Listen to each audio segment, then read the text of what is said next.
Welcome! In this video, we will be covering three main topics. First, we will locate and select databases through the library website. Once we have chosen a database, we will run a demo search to see how to use subject terms in a database to alter or enhance your keywords. And finally, we will look at how to use limiters given in a database to narrow or broaden your search results. To start our session, we must begin at the library homepage. On the library homepage, you will see that the default search tab is for books. Today, we will want to be using the Databases tab.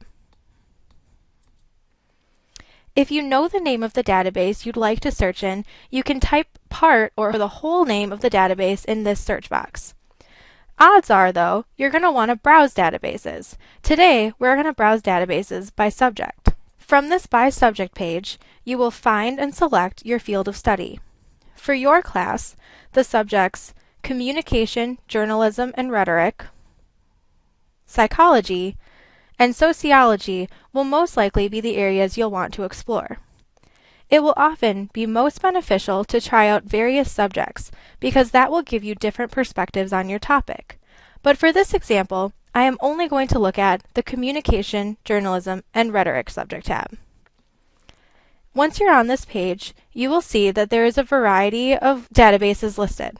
You can see the core databases for this subject as a whole, the core databases for communication, the core databases for journalism, and also the core databases for rhetoric. Today, I think we should take a closer look at the Communication and Mass Media Complete database, or it is sometimes called CMMC. Now that we are in the database, let's start searching. My sample research topic is going to be, how does texting affect relationships? The keywords for this research question are texting and relationships.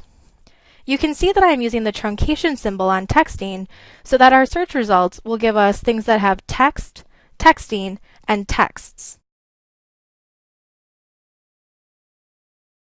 This gave us over 1,000 results. This is simply too much for one person to sort through for a research paper. I think we should take a look at what kind of results we got to see what we have. It looks like a lot of the times the use of the word relationship has been taken out of the context I was hoping for. I was hoping to use more of a romantic relationship or a couple relationship, and this is using the word relationship differently. However, it looks like this article is getting at what I was trying to look at for my research topic, so let's take a closer look. Every article has a list of subject terms that work very similar to social media tags. These subject terms are some keywords supplied by the database and sometimes the author to describe this article. For this article, the subject terms are listed here. Supplementing or replacing some of our initial keywords used in this search with one or more of these subject terms is a way for us to expand or even narrow our results and to filter those results to something more relevant and to more on the point of what we are trying to accomplish with our research questions. For example, I typed in the word relationships, but that was giving me some results that was using relationship differently than I wanted. In the subject terms, I see romantic friendship as an option, and in the title of this article, I see romantic relationships. This makes me think that I should alter my search from plain relationships to romantic relationships. As I typed this in, romantic relationships popped up, which means that this is also a subject term for this database. It just wasn't applied to this article specifically. Let's see how this alters our results. Now we are down to 33 results. This is a much more manageable list to look through, and it definitely looks like the results are more on target with what I was hoping to research. There are other ways you can limit your results as well. To look at this, I think we should go back to our initial search of texting and relationships.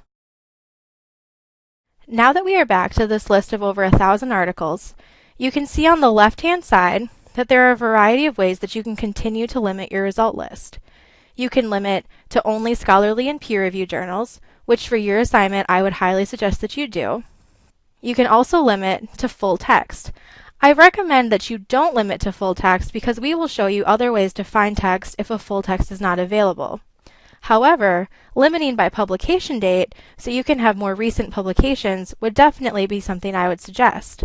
For example, this texting phenomenon is a relatively new thing. Therefore, if I look at results only from say 2009 to present, it drastically cuts down the number of results that we have. There are other ways you can limit as well, and as you're going through, if you decide you don't like one of the limits you chose, you can always exit it and start again. Just please remember that as you're searching, if you ever get stuck or need more help, you can always ask a librarian.